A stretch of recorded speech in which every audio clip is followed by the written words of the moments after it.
Good morning, কেমন আছো সবাই? আমার আজকের নতুন ব্লগে তোমাদের স্বাগত জানাচ্ছি। আজকে সোমবার আর এখন সকাল ওই 9টার মতো বাজছে।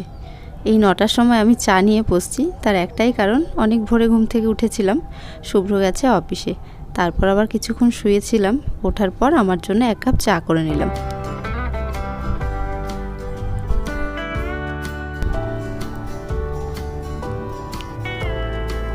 তুলসী গাছে জল দিয়ে নিচ্ছি, আর এই তুলসী গাছটা বাঁচিয়ে রাখতে কিন্তু আমার অনেক কষ্ট করতে হয়েছে। কিছুদিন পর পর যেহেতু বাড়িতে চলে যাই না, আসার পর দেখি গাছগুলো একদম শুকিয়ে যায়। তো অনেক কষ্ট করে আমি এই 4টে চারা বাঁচিয়ে রেখেছি। আস্তে আস্তে কিন্তু গাছগুলো বড়ও হচ্ছে। গাছগুলো বড় হলে কিন্তু আমার ভীষণই ভালো লাগবে। আর এই গাছগুলো দেখো কি সুন্দর ডালপালা ছড়িয়েছে। দেখতে দেখতে কখন 12টা বেজে গেল বুঝতেই পারলাম না। এখন কিন্তু দুপুর 12টা বাজে, আর 12টার সময় থেকে আমি আবার তোমাদের সামনে আসলাম, ব্লগটা শুরু করলাম। সকালবেলা তো অল্প একটু শেয়ার করেছিলাম, আর শেয়ার করা হয়নি। আর 12টা বাজে, আমার স্নান করা পুজো করা হয়ে গেছে। এবার যাবো রান্নাঘরে রান্না করতে। বাইরে না আজকে খুব সুন্দর হাওয়া হচ্ছে, বাইরে আজকে খুব সুন্দর হাওয়া দিচ্ছে। এই যে জামা কাপড় উঠছে, বুঝতেই পারছো। এই গামছাটা ভিজে মেলে দিলাম, নয়তো শুকাবে না। আবার বাইরে খুব সুন্দর হাওয়া, সব কাজই তো হলো। লাইটটা থাক, এবার রান্না করতে যাব। আমি রান্না কিন্তু বসিয়ে দিয়েছি, ডাল হয়ে গেছে, ডাল সেদ্ধ হয়ে গেছে। ওই যে ওখানে দেখো মুগ ডাল সেদ্ধ হচ্ছে। আসলে আমার মনে হয় কি মুগ ডালটা সেদ্ধ হতে একটু সময় লাগে। মুসুর ডালটা যেমন খুব তাড়াতাড়ি সেদ্ধ হয়ে যায়, তো মনে হয় যে মুগ ডালটা সেদ্ধ করতে একটু টাইম লাগে। সেই কারণে আমি অনেকক্ষণ আগে বসিয়ে দিয়েছি, যেন আমি রান্না করতে গেলে ডালটা সেদ্ধ হয়ে যায়। এখন যে সমস্ত কিছু রান্না করতে যাব, চলো ব্লগটা শুরু করলাম। তোমরা দেখতে থাকো, আশা করছি তোমাদের ভালো লাগবে।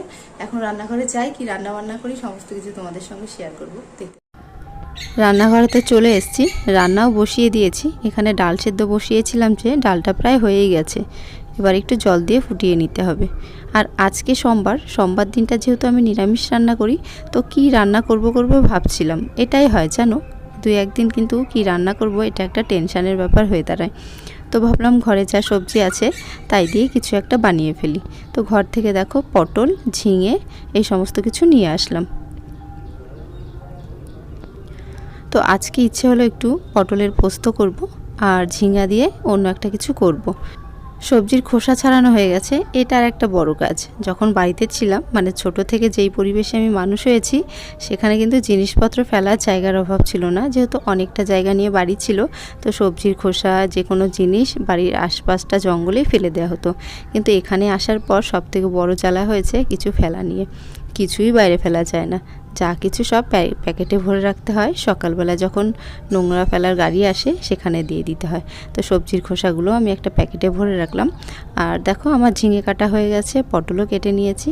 আর ভাবলাম একটু গোল গোল করে আলু ভাজবো, তার জন্য আলু কেটে নিচ্ছি। আমার কিন্তু গোল গোল করে আলু ভাজা খেতে বেশ ভালো লাগে, বিশেষ করে নিরামিষ দিনেই বেশি ভালো লাগে। একটু লবণ আর হলুদ মাখিয়ে নিচ্ছি।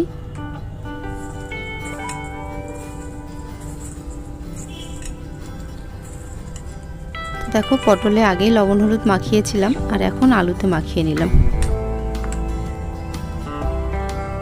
কড়াই বসিয়েও দিয়েছি, আর তেল গরম হয়ে গেছে। সবার ফার্স্টে আমি আলুগুলো ভেজে নিচ্ছি।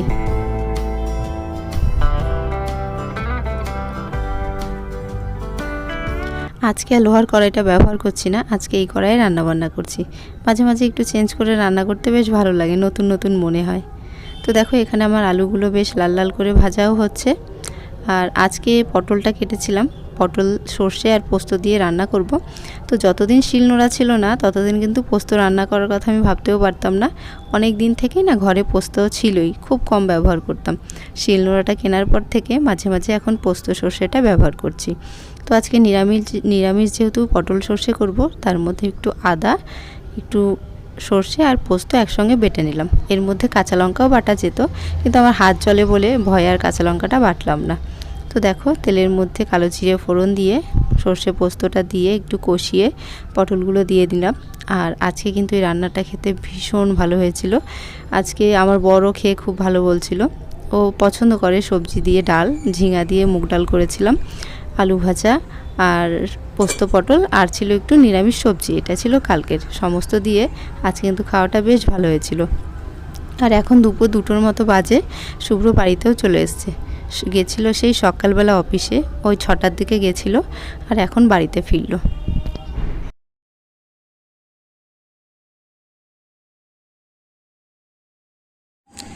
এখন বিকেল 5টা 7 বাজছে আর আমি আসলাম একটু ছাদে।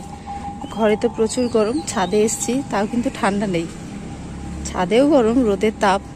এই যে আকাশে দেখতে পাচ্ছ সূর্য অস্ত যাচ্ছে যাচ্ছে, কিন্তু তাও ভালো লাগে বিকেলবেলাটা একটু খোলামেলা ছাদে এসে দাঁড়ালে।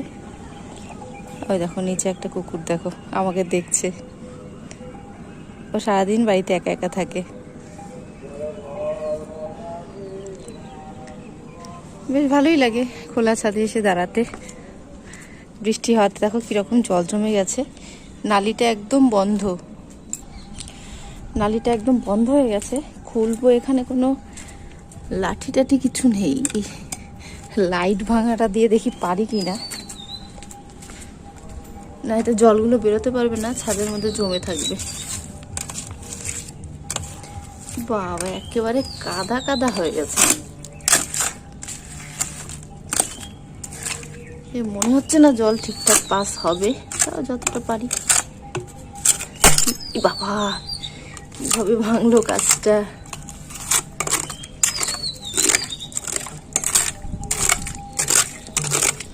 এই ছাদটাই আমরা মাঝে মাঝে ব্যবহার করি, এই ছাদে জামা কাপড় মেলতেই বেশিরভাগটা আসি, তাছাড়া আসা হয় না।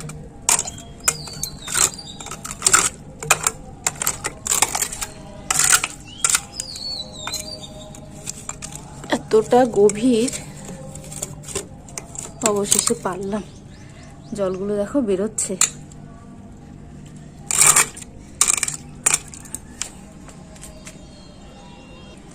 জলগুলো এবার আস্তে আস্তে বেরিয়ে যেতে পারবে, ছাদটা জল জমে থাকবে না, ছাদটাও পরিষ্কার মনে হবে। আর ওই গাছে আম দেখো কিরকম হলুদ হয়ে আছে, আমগুলো গাছে পেকে একদম হলুদ হয়ে আছে, বেশ ভালো লাগছে দেখতে। আজকে মাঠে কেউ খেলতে আসেনি, হয়তো আরো পরে আসবে, মাঠটা একদম ফাঁকা, নয়তো এই টাইমে কিন্তু অনেক ছেলেরা আসে খেলতে। এবার একটু বসলাম আর আমি ছাদে এসেছি ভিডিও এডিট করতে। ঘরেও ভিডিও এডিট করতে পারতাম, কিন্তু ইচ্ছে হলো একটু খোলামেলা পরিবেশে যাই, একটু বসি। তো এই যে এডিট করার জন্য এটা নিয়েই এসেছি সঙ্গে করে।